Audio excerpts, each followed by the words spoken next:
Mateus 28, verso 18. Chegando-se Jesus, falou-lhes, dizendo: É-me dado todo o poder no céu e na terra. Portanto, ide e fazei discípulos de todos os povos, batizando-os em nome do Pai, do Filho e do Espírito Santo, ensinando-os a obedecer a todas as coisas que eu vos tenho mandado. E certamente estou convosco todos os dias até a consumação do século. Consumação do século. Então, hoje eu quero falar sobre autoridade espiritual. Existem alguns textos bem incríveis na Bíblia sobre esse tema. A Bíblia fala no texto correspondente do Evangelho de Marcos ao texto que eu acabei de ler: ide por todo mundo, pregai o Evangelho a toda criatura, quem crer e for batizado será salvo, quem não crer será condenado. E os sinais seguirão aos que creem: em meu nome expulsarão demônios, falarão novas línguas, colocarão as mãos sobre os enfermos, os curarão, se pegarem serpentes, beber alguma coisa mortífera, mal nenhum lhes sucederá. A palavra dada por Jesus à sua igreja é uma palavra de comando, de autoridade sobre os poderes que estão debaixo desse céu. Nós precisamos entender aquilo que nos foi entregue. O Salmo número 8 diz: que é o homem que o estimes, o filho do homem que o visites. Fizeste-o por um pouco menor do que Deus, de glória e de honra o coroaste, e lhe deste domínio sobre a obra das suas mãos, e sobre os seus pés tudo lhe pusestes. O homem recebeu autoridade, diz a Bíblia. E diz o texto que quando Jesus comissiona os discípulos, ele lhes deu autoridade para expulsar os demônios, curar os enfermos, limpar os leprosos e ressuscitar os mortos. Eis que vos dei autoridade para pisar sobre serpentes e escorpiões, sobre todo o poder do inimigo, e nada absolutamente vos causará dano. E Jesus disse: se eu expulso demônios pelo dedo de Deus, certamente o reino de Deus é chegado sobre vocês. A demonstração do reino de Deus se manifesta mediante a exposição dos demônios. Demônios expostos e expulsos apresenta a chegada do governo de Deus no mundo.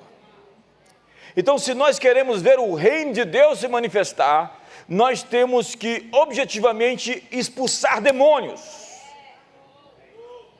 Eu ouvi o Po Yang-Shu anos atrás, e ele dizendo: Jesus nos comissionou para expulsar demônios. Eu sei que essa palavra não é muito gostosa de se ouvir, porque alguns já começam a ficar tortos.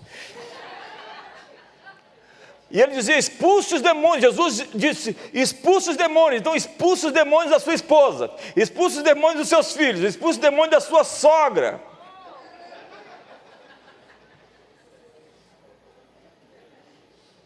Nós temos que aprender a lidar com o mundo espiritual. Se você tem um psicólogo, um psicanalista, alguma coisa aí, um psiquiatra, que não acredita na manifestação espiritual de seres que oprimem seres humanos, por favor, arrume um profissional que opere no mundo espiritual.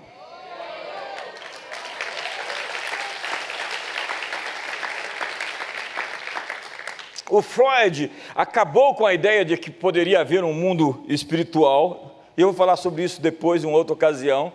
E Jung, o seu discípulo, que foi o seu sucessor, vai se envolver tanto com o mundo espiritual que vai inspirar inclusive a nova era com a tal da parapsicologia.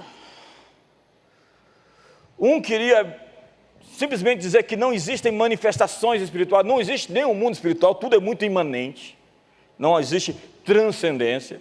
O outro se envolveu com as várias ondas místicas, de maneira que abriu tantos portais. E você não pode abrir portas no mundo espiritual, porque você abre portas de opressão. A propósito, as infestações demoníacas se devem ao envolvimento com o oculto. Quando se envolve com forças ocultas, invisíveis, e se pretende controlá-las por meio de encantos, de mágicas, de magia, você necessariamente será controlado por elas. Toda invocação do mundo espiritual, aquele que pretende controlar essas forças, será controlado por elas. A conta chega. É incrível pensar que você está invocando o que você desconhece e pode controlar e comandar essas coisas. E é por isso que a Bíblia é categórica sobre a proibição de qualquer envolvimento com o oculto, com o ocultismo, com feitiçaria, com magia, com bruxaria. Porque isso traz sobre a pessoa que a pratica uma carga pesada de opressão e até de possessão demoníaca. E antes de libertar as pessoas, nós precisamos ser libertos nós mesmos. Então nós precisamos sobrepujar essas fortalezas e derrubar esses tronos de iniquidade. E as armas da nossa milícia não são carnais, mas poderosas em Deus para destruir fortalezas, desfazendo sofismas e toda altivez que se exalta contra o conhecimento de Deus, levando cativo todo pensamento à obediência de Cristo. Põe a mão na sua cabeça e diga: levando cativo todo pensamento à obediência de Cristo. Diga: eu levo cativo todos os meus pensamentos à obediência de Cristo. Eu me liberto de todos os pensamentos que estão em desacordo com a palavra de Cristo. Eu sou de Cristo. Então, eu estudei por anos, por décadas, o que significa uma fortaleza. Uma fortaleza é um lugar onde o diabo mora. E o diabo quer morar no seu sistema de crenças. Nós temos que fundar uma organização chamada Demônios Sem Teto. Nós temos que expulsá-los do nosso sistema de crença. Porque há muitas pessoas que permitiu que o diabo colocasse seus ovos de serpente dentro da sua cabeça. O diabo quer morar nos seus pensamentos. Ele escolheu um lugar onde ele quer habitar. Ele quer lhe convencer. Ele quer lhe fazer acreditar em coisas. Ele inseriu informações dentro de você e quer que você as abrace. Então, Chuck Pierce disse que fortaleza é o processo de raciocínio impregnado por uma força espiritual que mantém a pessoa cativa. Uma fortaleza é um sentimento de indignidade. Uma fortaleza é um sentimento de desesperança. Uma fortaleza é um sentimento de miséria, de pobreza, pobreza oculta. Então, quando a prosperidade se manifesta, algo dentro de você diz desperdício, porque você acredita que não existe o bastante, que não existe o suficiente. Então você recorre àquilo que está lá guardado dentro de você no mais profundo. Uma fortaleza é um forte, uma fortaleza é um castelo, ou qualquer coisa para o qual você corre para ter proteção. A base ou fundação de uma fortaleza é um sistema de crença ou mentalidade que se opõe à verdade de Deus. Muitas vezes uma fortaleza é formada em momentos de agonia, de sofrimento, de trauma ou de necessidade, normalmente. Então se criou um ambiente interno, um quartinho escuro da alma. Muitos pregadores aqui hoje. Então o diabo vem à sua mente e começa a acusar Deus diante de você, e ele lhe oferece uma solução, uma válvula de escape que lhe tira Deus do processo. Vamos resolver isso sem Deus. E eventualmente isso leva a um cativeiro maior. É o diabo lhe apresentando uma solução que não envolve a intervenção de Deus. Ele diz: vamos resolver isso de outra forma. Então vamos resolver sua carência afetiva de uma forma em que Deus não esteja presente. Comece a se relacionar com pessoas sem aliança. Isso é a abertura de outro portal. de uma influência espiritual. Sexo não é brincadeira. Sexo é uma conexão que se faz em espírito, em alma, em corpo. Isso produz uma série de opressões. Um dos maiores meios de destruição humana hoje são relações sexuais iníquas. DSTs, AIDS, traumas complexos. Então aparece o deputado lá, falando que as meninas de São Paulo têm autoestima. Parabéns, meninas de São Paulo. Ele não conseguiu agarrá-las. E dizendo que as meninas da Ucrânia não têm valor próprio, segundo a opinião dele. Isso fica bem claro para todas as mulheres, como alguns playboys, cafajestes, enxergam as pessoas. Ainda bem que essa exposição pública está trazendo o reino de Deus.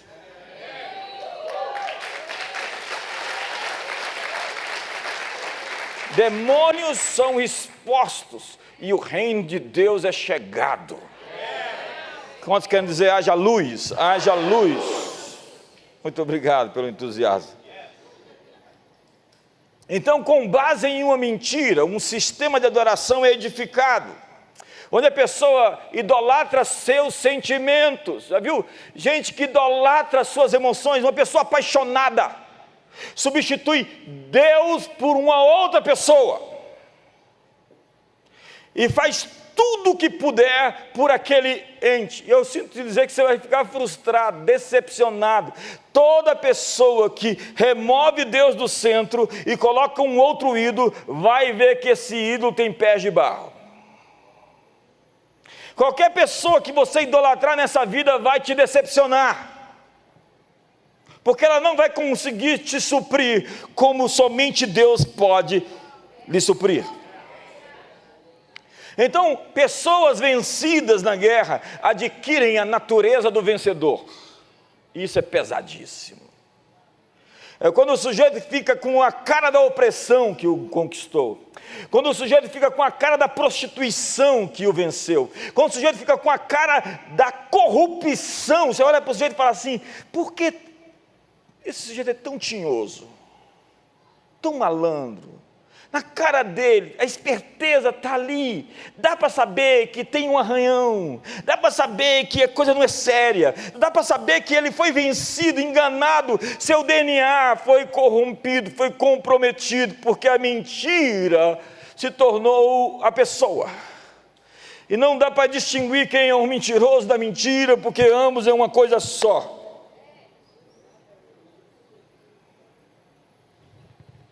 E você não precisa ser muito esperto, profeta guru, para saber quando as pessoas estão sendo vencidas pelos seus vícios, pela sua dor, pelo seu trauma, se tornando vítimas. E nós temos a opção de ser vítimas ou ser vencedores, porque há pessoas que passaram pelas mesmas coisas que você passou, e superou, venceu, e está lá do outro lado. E elas lhe mostram o caminho, e também reprovam quem olha para si e lambe suas feridas no altar da autocomiseração. Todos estamos lutando contra algo. Quantos estão lutando contra alguma coisa? Caim estava lutando contra ciúmes. Caim estava lutando contra a inveja. E a inveja o venceu. E ele matou seu irmão, porque ele ficou amargurado com o sucesso dele. Há na história da igreja um movimento chamado de monaquismo.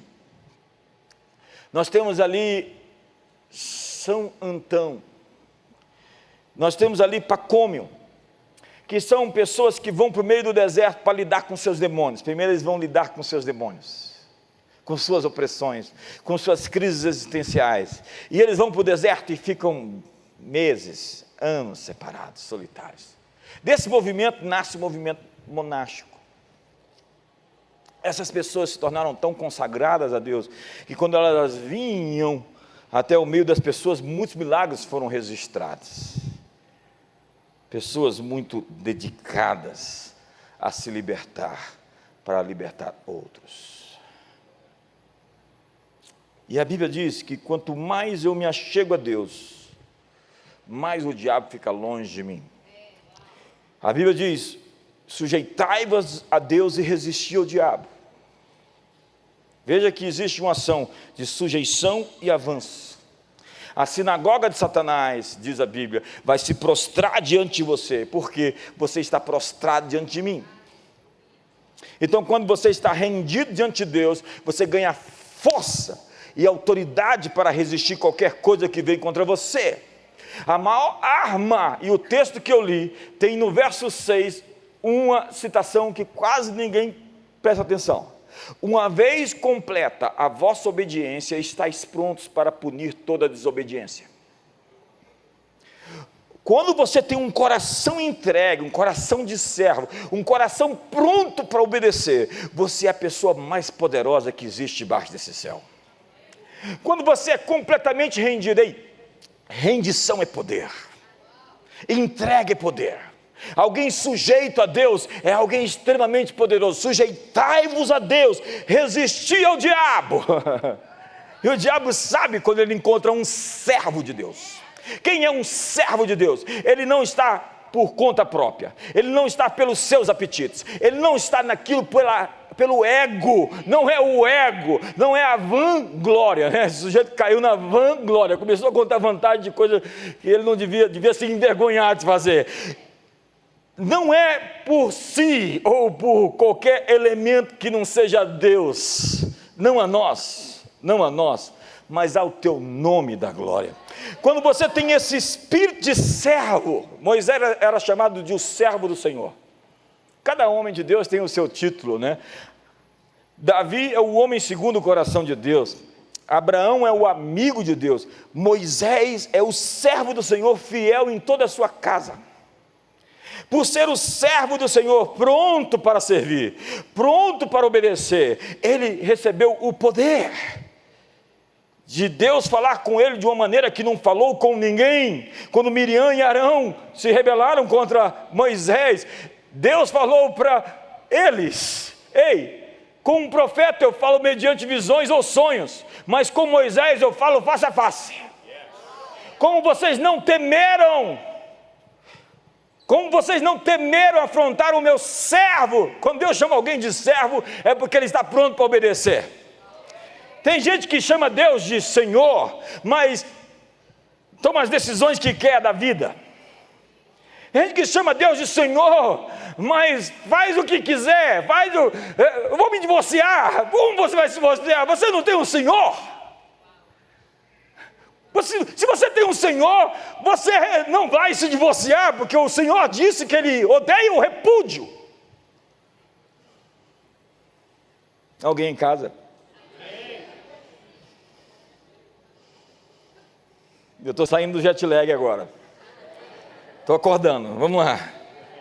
As armas da nossa milícia não são carnais, mas poderosas em Deus para destruir fortalezas. Esse despojamento que lhe dá autoridade. É quando você não tem nada de verdade, tem tudo, mas não tem nada, é que você pode ter tudo aos seus pés, porque aquilo não lhe vai ao coração e não lhe comanda, não lhe controla, não lhe conquista, não lhe ocupa, não lhe domina.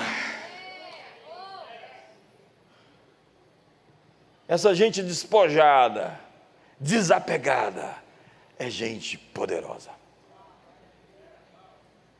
Mas essa gente que segura com todas as forças, lamento dizer, você é carnal. Você é criança. Criança é quem quer, de toda forma, pegar as coisas e segurá-las. Mas a sua entrega define a sua maturidade. E quanto mais você for capaz de dar, entregar, mais você pode obter, receber. Quando você dá o seu tudo para Deus, você tem o tudo de Deus. Quantos estão comigo aqui hoje? O nome disso é consagração. Alguém completamente consagrado. O servo. O servo. E o servo se torna um amigo, né? Já não vos chamo de servo, porque o servo não sabe o que faz o seu senhor, mas vos chamo de amigos, porque desde agora eu vou compartilhar com vocês as minhas estratégias, os meus pensamentos. É por isso que Deus chama Abraão de amigo, porque ele fala: faria eu algo sem falar antes com o meu amigo Abraão? Eu vou destruir Sodoma sem antes falar com ele. Ele entra numa discussão com Abraão, uma coisa assim que eu quero entender mais na eternidade. De fato eu já entendo alguma parte, mas quero entender como também sou entendido. Então, a Bíblia fala que a nossa luta não é contra carne e sangue, sim contra principados, potestades, poderes deste mundo tenebroso, forças espirituais do mal das regiões celestiais. E essas potestades guardam os portões, e elas inspiram valores e crenças. Valores e crenças. E aí existem processos ocultos dentro de nós, coisas que estão ali como nós, na nossa experiência pessoal, traumas psicológicos, limites, barreiras relacionais, ambientes tóxicos interiores. Essas questões dentro de nós mal resolvidas, elas sempre invasam, sempre aparecem, sempre vêm à tona. E Jesus disse: eu vos dou as chaves do reino de Deus, e o que vocês ligarem na terra será ligado nos céus, e as chaves abrem novos territórios para o governo de Deus. E a igreja entrando em um território diferente. Pedro recebeu uma revelação 3 vezes, e depois a confirmação de Cornélio, e o derramar do Espírito Santo para pregar para os gentios. O sujeito era tão racista, porque os judeus chamavam os pagãos de cães, porque eles achavam-se que porque eram da descendência de Abraão, eles tinham então uma genealogia especial, distinta de todos os outros povos, e para eles foi difícil aceitar que os gentios se tornassem o povo de Deus, junto com os judeus. E para ir na casa de Cornélio, entrar na casa de Cornélio, teve que aparecer visões, êxtases. E depois, quando chegou em Cornélio, Cornélio disse: eu estava te esperando, porque um anjo me apareceu e disse que você vinha. E depois que o Espírito Santo foi derramado, ele foi dar testemunho e dizer: realmente eu recebi uma revelação para não chamar nenhum gentio de impuro. Então não chame mais ninguém de ímpio, chame de pré-crente. Fala aquele pré-crente. O inimigo tem colocado as suas portas na igreja, quando a igreja deveria estar nas portas do inimigo. Porque quando a igreja vai, o reino chega. Enoque viu 6.000 anos no futuro, diz a Bíblia. E ele foi trasladado, porque ele viu. E quando você vê algo, você está pronto para chegar onde você viu. Deixe-me fazer entender. Se você recebe uma revelação do futuro, você recebe permissão para manifestá-la no presente. O tabernáculo de Davi dava esse acesso à presença de Deus, e Abraão, diz a Bíblia, viu a cidade. Quando Deus te mostra algo, você tem permissão para acessar isso. Então, Enoque tinha o seu nariz na cortina quando ela ia se abrir do 7º dia. Ele viu o Senhor com a miríade dos seus anjos. Deus quer revelar como o futuro é, como o futuro se parece. E você deve ser uma testemunha da era vindoura, dos poderes do mundo vindouro. Então, a Bíblia diz que Davi trouxe o futuro aos seus dias no tabernáculo. E a restauração do tabernáculo de Davi é a restauração de uma visão do futuro. Segundo a Bíblia, o reino de Deus se manifesta mediante a evidência de que demônios estão sendo expulsos. Então o reino de Deus é uma força libertadora. O reino de Deus é em essência uma força que expulsa outras forças. Se a igreja não vai esses poderes caídos se mantêm. O mundo está opresso não porque existem demônios lá, mas é porque falta luz nesses lugares. Icabode não significa presença de demônios. Icabode significa ausência de Deus. E quando Deus não está presente, sua família começa a ser destruída. Quando Deus não é invocado, quando Deus não é adorado, a sociedade começa a se perder. Eu estava lendo o Vishal ontem, e ele diz que na Índia tem um ditado: se você chamar um pedaço de pau de um ídolo, de um Deus, ele se torna Deus. Se você acreditar que ele assim o é, ele é um Deus. Um pedaço de madeira é um Deus. Se você acreditar nisso. Isso abre o precedente para dizer que eu posso chamar, como diz na pós-modernidade, o azul de verde. Isso não é, na verdade, homem, é mulher. Isso, na verdade, não é farinha, é cocaína. Isso, na verdade, não é leite. Na verdade, não é água, é leite. Então, o que me faz colocar um pouquinho de água no leite e fraudar? Já que as coisas não são absolutas, já que não existe certo e errado. Então, quem me garante que eu não vou dizer, aquela mulher, ela é casada, mas ela pode ser minha? Por essa égide, por esse princípio, eu posso transformar pedras em pães. Posso modificar os elementos e a essência das coisas. A Bíblia diz, ai daquele que chama o bem de mal e o mal de bem. Sim, senhoras e senhores, existem absolutos. E nós pisamos sobre um chão que tem fundamentos. E quando nós relativizamos isso, o nosso chão desmorona e nós caímos. E é isso que a civilização ocidental está vivendo. Um mundo onde há tanta gente, como dizia Paulo a Tito, os cretenses sempre mentirosos. Imagine que um dia algum sociólogo, algum historiador vai dizer, brasileiros sempre mentirosos. Não. O reino de Deus está chegando.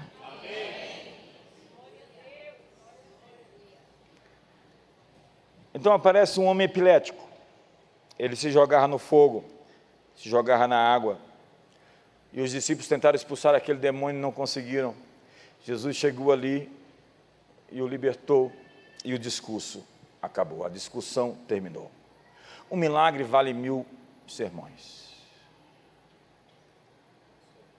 O Evangelho tem que ser pregado e demonstrado. O Evangelho é loucura para os que se perdem, poder de Deus para a salvação de todo aquele que crê. O reino de Deus não consiste em palavras, mas em poder. Quando fui até vós, não fui mediante palavras persuasivas de sabedoria humana, mas na demonstração do Espírito e do poder de Deus. Nós devemos ser uma igreja que faz o impossível se dobrar ao nome de Jesus. Nós devemos ser uma igreja que vemos curas acontecer. Antes de procurar um médico, procure Deus. Nós devemos ser uma igreja que expulsa as opressões da vida das pessoas, que não mudam da casa porque a casa está assombrada, mas faz a assombração mudar de casa.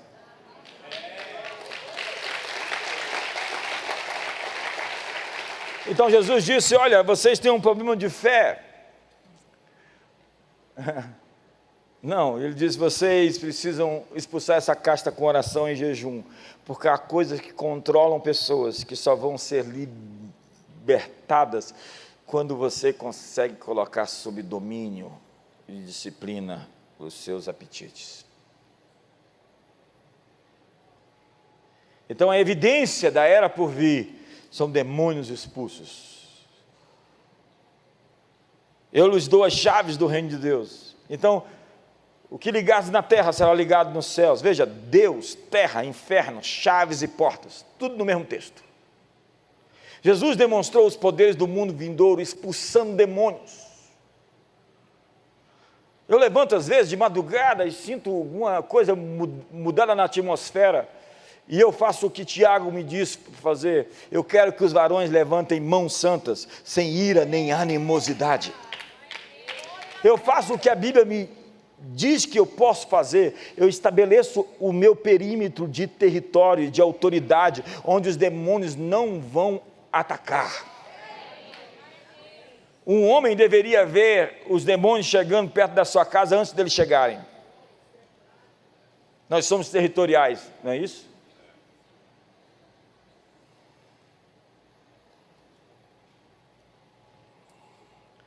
Oração em jejum deveria ser um estilo de vida.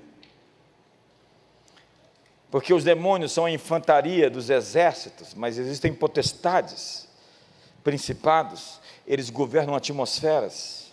E manifestar o reino de Deus é o mesmo que estar no topo da montanha, influenciando decisões, mudando a cultura. Porque hoje nós temos racismo sistêmico, corrupção sistêmica, pobreza sistêmica. E tudo que nós temos que fazer é quebrar esse sistema pela vinda de um outro sistema chamado reino de Deus. Quantos estão me entendendo aqui hoje? Que é justiça, alegria e paz. Se alguém traz o reino de Deus e não traz justiça, alegria e paz, ele está trazendo outra coisa. Se algum político, algum empresário que é cheio de ganância, cheio de desejo de ficar rico a qualquer custo, você não está trazendo o reino de Deus, você está trazendo o reino das trevas, da escuridão. O dinheiro, ele lhe serve para ajudar e criar ecossistemas de riqueza e apoiar e fazer outras pessoas prosperarem junto com você. Então, a Bíblia diz, em Isaías capítulo 25, um texto incrível: descobrirá nesse monte o véu que cobre todas as nações, a coberta que cobre todos os povos. Descobrirá nesse monte o véu e a coberta. Era como se algo encobrisse a realidade de todos nós. Um véu que está impedindo com que nós vejamos. É isso que Paulo diz em 2 Coríntios 4, verso 3 e 4. Se o nosso evangelho está encoberto, é para os que se perdem que está encoberto, nos quais o Deus desse século cegou o entendimento dos incrédulos, para que não lhes resplandeça a luz do evangelho de Cristo, que é a imagem de Deus. Uma cegueira coletiva, uma coberta, um véu, que precisa ser removido, mas quando o dia nasce, os demônios são expostos. Quando o dia nasce, os WhatsApps, as gravações viralizam. Quando o dia nasce, as pessoas percebem a confusão em que estão. Elas param de acusar os outros, elas acusam a si mesmas. E elas, como Isaías diz no capítulo 1, 2, 3, 4, 5, ai daquele, ai do outro, ai do outro, ai do outro, até que ele é tocado e ele fala, ai de mim, que sou um homem impuro de lábios, e habito no meio de um povo de lábios impuros. Ele parou de criticar, e ele apontou o dedo para si. Faça esse exercício, porque está chegando o dia, e as coisas serão mais claras, mais transparentes, e o mal ficará pior. O mal ficará pior, e o que é bom ficará melhor. O limpo vai se limpar mais, e o impuro vai ser mais impuro, mais perverso, mais demoníaco. A consumação dos séculos exige a separação de cabritos das ovelhas, o joio do trigo, os bons peixes dos maus peixes. A consumação dos séculos exige a polarização. E é isso que nós estamos vendo acontecer. É incrível perceber o quanto que uma parte da humanidade enlouqueceu, surtou. Deixou que as coisas piores dentro deles fossem florescer. E dentro de nós há riquezas e tesouros, mas há podridão e miséria. Dentro de cada um de nós pode florescer as melhores e mais incríveis ideias, como pode também dar lugar às mais terríveis tentações, que trarão prejuízo não somente para nós, mas a todos que nos cercam. O homem é inventor de tecnologias incríveis, de soluções incríveis para a humanidade, mas também é inventor de coisas horríveis na história. As coisas estão ficando mais evidentes, porque o dia está amanhecendo. As pessoas estão anunciando o fim, eu estou anunciando o início. Eu vou repetir isso para o lado de cá. As pessoas estão anunciando o fim, eu estou falando do começo.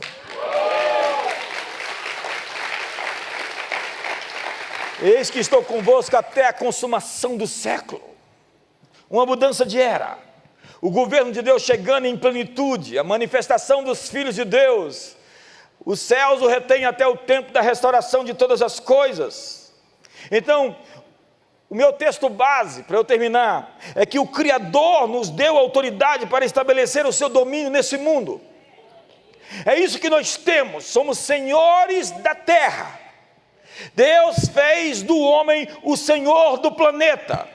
É isso que nós somos. Qualquer menino, qualquer mulher, qualquer homem, qualquer rapaz, qualquer adolescente, qualquer ser humano que nasceu de uma mulher, ele tem autoridade debaixo desse céu para rasgar os céus, abrir os céus, trazer o reino de Deus, para despojar principados, potestades e poderes e autoridades demoníacas. Qualquer pessoa. Isso não é uma coisa exclusiva de um exorcizador. Todos nós deveríamos exorcizar, expulsar, repreender e libertar pessoas. Quando eu vejo aquelas pessoas fazendo a maior arruaça, porque os demônios se manifestam, colocam de joelho, mandam falar, eu falo, pelo amor de Deus, são pessoas. Não são demônios, são pessoas. Ninguém faz show com pessoas. E normalmente esse povo sempre termina ruim. Porque o orgulho entra dentro dele, achando que a autoridade é dele. Jesus disse, alegrai-vos, não porque os demônios se vos submetem, mas porque o vosso nome está escrito no céu. Então, deixa eu terminar. Estão com fome, eu já vi que o ar está com... Esse ar é de fome. O Dr. Peter Wagner, saudoso Peter Wagner, ele dizia que na história a igreja avançou expulsando demônios. É incrível a história da igreja. Foi a libertação das pessoas que chamou a atenção de tribos, onde pessoas loucas numa tribo chegavam um missionário e libertava aquela pessoa em nome de Jesus. As pessoas diziam, o que é isso? Que poder é este? Então enfermos eram curados. Veja a trajetória de Paulo, ele chega lá e é picado por uma cobra, uma víbora, e o pessoal diz, 1, 2, 3, vamos contar até 30, ele vai cair. Então traz o pai de Públio, ele cura Públio, a ilha inteira é convertida, onde ele chega, abre uma igreja, e o evangelho chega, porque o reino de Deus é manifesto mediante demônios que são expulsos. E ele dizia, a igreja cresceu na história expulsando demônios. Gente, nós precisamos entender, nós temos autoridade sobre a natureza, sobre o tempo. É incrível isso. Jesus é a gravidade, Jesus é a tempestade, Jesus é a figueira, Jesus é a doença, Jesus é a morte. Então eu começo, terminando, falando de São Galo. São Galo, na Suíça, é uma cidade incrivelmente bonita, que conta a história, se verdadeira ou não, de um monge que viveu ali no século VI. A cidade é chamada pelo seu nome. Disse que ele era um homem muito consagrado, um servo. E um dia ele estava ali comendo, assando o seu pão, e um urso saiu da floresta. E ele repreendeu o urso em nome de Jesus. O urso correu.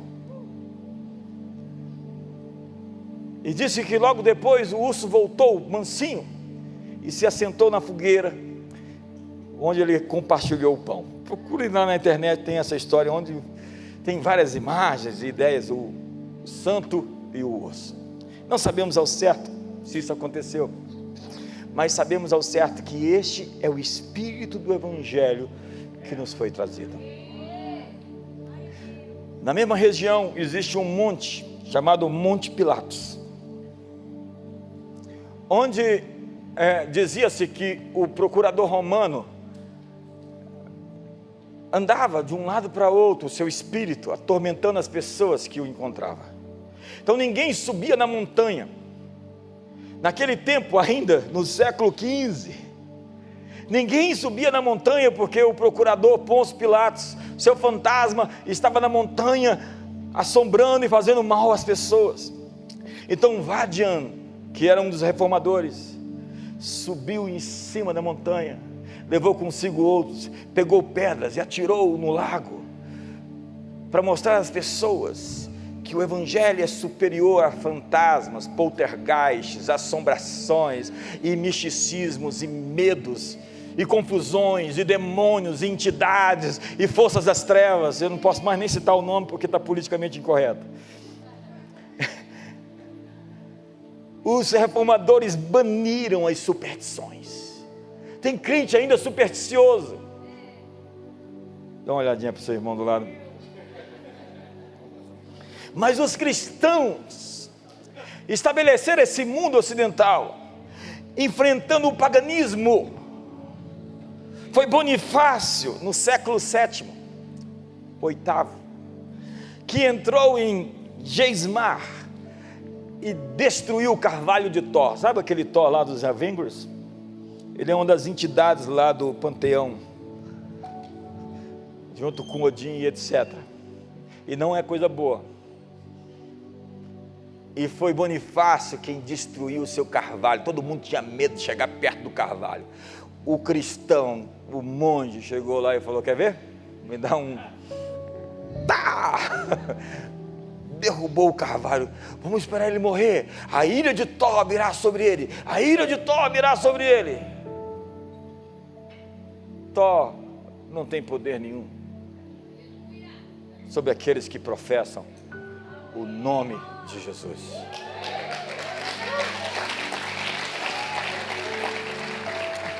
Para isso se manifestou o Filho de Deus, para destruir as obras de Satanás. Eu vim aqui lhe dar uma chave essa manhã, e eu quero terminar. Você sabe como é que os pagãos chamavam os cristãos? Eles diziam que eles praticavam a God Spell. God Spell é o feitiço de Deus. Porque eles diziam que o feitiço dos cristãos era superior a todos os feitiços que eles conheciam. Obviamente que Deus não faz feitiço, porque o poder dele é legítimo. Mas os pagãos, acostumados com encanto, com feitiçaria e bruxaria, disseram: eles trouxeram um feitiço que ninguém consegue segurar. Qualquer poder que está oprimindo você, qualquer força que está lutando contra você, qualquer entidade que se ergueu contra você, você tem autoridade para se levantar hoje e dizer que eles estão caindo, estão retrocedendo, estão batendo em retirada. Fique de pé hoje. Eis que vos dei autoridade para pisar sobre serpentes e escorpiões. Você sabe o que é que o demônio chega para Jesus e diz? Ele diz assim: Senhor, vieste nos atormentar antes do tempo. O gadareno encontra Jesus do outro lado da margem e diz: você veio antes da hora. Primeiro, o diabo sabe que tem a hora. Ele sabe que tem a hora. Ele usa a palavra kairos, porque tem um tempo de oportunidade. E Jesus não conversa com o demônio, só pergunta o nome e fala: sai dele. Não fica conversando com o demônio não, irmão. Está fora de moda esse negócio de conversar com o demônio. O sujeito diz assim: esse demônio é tão fraco que eu vou expulsar no meu nome mesmo. Não, faz isso não. Diz a loja. Eu sei, da Arapuã. Arapuã faliu, não pode ser. Faliu? 30 anos atrás. Você está velho aí, irmão. Diga: eu tenho autoridade. Você tem autoridade para abençoar seus filhos. Você tem autoridade para abençoar sua esposa. Você tem autoridade para abençoar seu marido. Você tem autoridade para expulsar os demônios das pessoas. Então mire em alguém e fala: demônio que está sobre essa... Eu já fiz tanto isso na vida. Falei: você que está sobre aquela pessoa, oprimindo ela, fazendo ela falar mal de mim. Para de cochichar no ouvido, levar esses pensamentos. Eu amarro você em nome de Jesus. Você está repreendido, você está vencido, você está despojado. Se a pessoa não se desconecta do Espírito, o julgamento vem sobre o Espírito e cai sobre ela. É sempre assim. Por detrás de pessoas existem entidades. E quando essas entidades são julgadas, pessoas também caem, se elas não se arrependerem. Feche seus olhos por um minuto.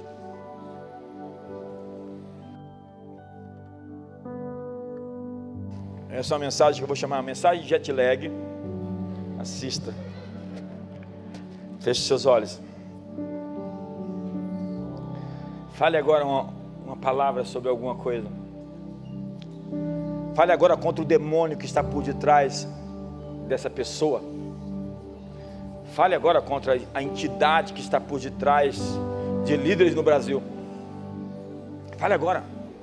Fale agora contra os espíritos de mentira que querem enganar. O reino de Deus é manifesto quando você expulsa demônios. E que os demônios sejam expulsos da sua cabeça. Eu repreendo agora todos os ovos de serpente na sua mente. Toda altivez que se exalta contra o conhecimento de Deus.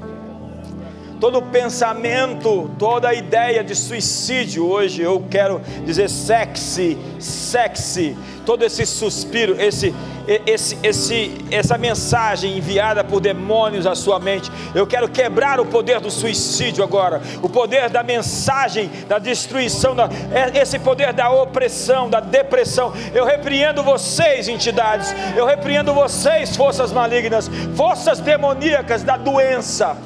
A Bíblia diz que Jesus curou uma mulher, expulsou o demônio de uma mulher e ela foi curada. Então existem espíritos responsáveis por doenças. Eu quero repreender agora espíritos que estão por detrás de doenças. Eu quero repreender hoje todas as forças por detrás de doenças. Em nome de Jesus eu expulso vocês. Saiam desses corpos, saiam desses corpos, saiam desses corpos. Sejam livres agora, sejam libertos nessa hora, em nome de Jesus. Você está tendo pensamentos tão terríveis. Eu quero te ensinar a falar em línguas, mesmo que seja somente na mente. Fala em línguas, mesmo que seja somente na mente. Você vai criar novas sinapses, novos caminhos neurais. E você vai desfazer todos esses nós dentro de você. Fale em outras línguas, você que sabe falar em outras línguas. Fale agora em outras línguas. Fale agora em outras línguas. Fale agora, crie novas sinapses, crie novos caminhos neurais, crie novos caminhos.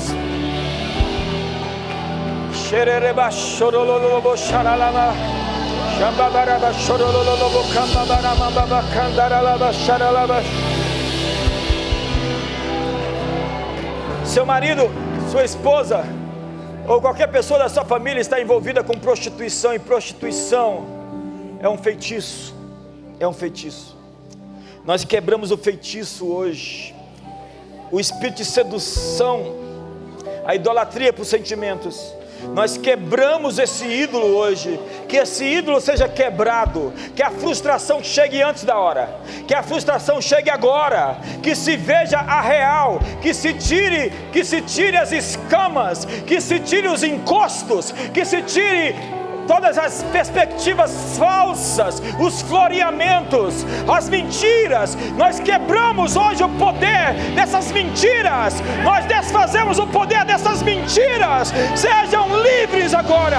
Sejam livres agora. Sejam livres, marido, esposa, filhos. Todo espírito de encanto, todo espírito de bruxaria, toda obra feita, todo despacho, toda oferenda, tudo aquilo que foi dedicado a destruir famílias, a desfazer casais, casamentos, nós quebramos agora, nós quebramos nessa hora, em nome de Jesus. Nós ordenamos, batam em retirada,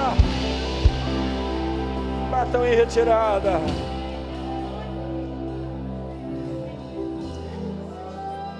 Esse seu sentimento de aversão já é a expressão do mal em você, sabia?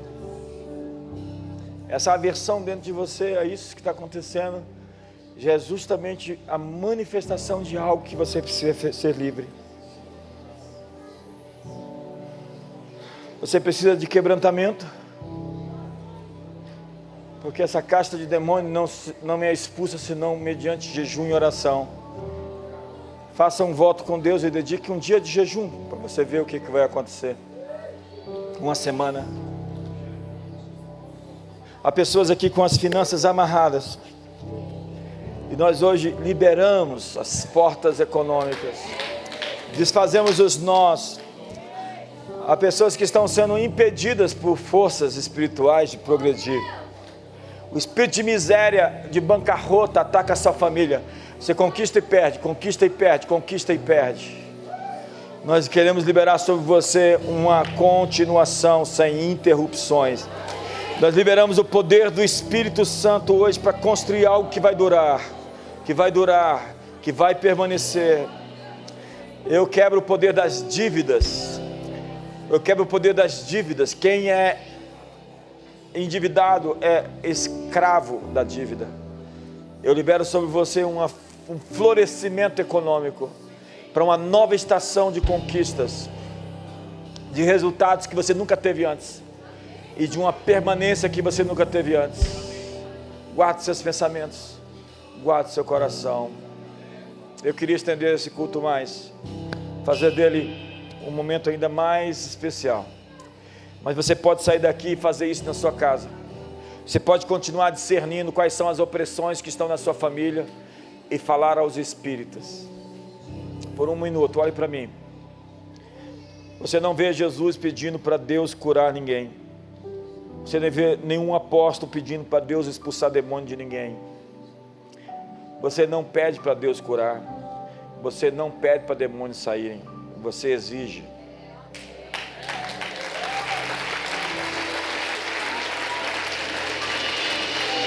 Em meu nome expulsarão demônios. Eu sei que essa mensagem é muito visceral, mas nós estamos colocando o dedo na ferida. Nós não estamos contemporizando nem tentando parecer falsamente intelectuais aqui. Há forças além do seu cérebro. Há mais coisas entre os céus e a terra do que a sua vã filosofia. E nós precisamos lidar com a raiz do problema. Obviamente que você precisa de responsabilidade pessoal para manter sua libertação. Se você continuar indo para o lixo e pegando no lixo, não adianta expulsar demônios se você continua no pecado. Eu tenho que terminar. Um ótimo almoço para todos. Eu vou estar assinando o livro lá no final. Que o amor de Deus, a graça de Jesus e a comunhão do Espírito Santo seja sobre a sua vida. Exerça a sua autoridade, em nome de Jesus.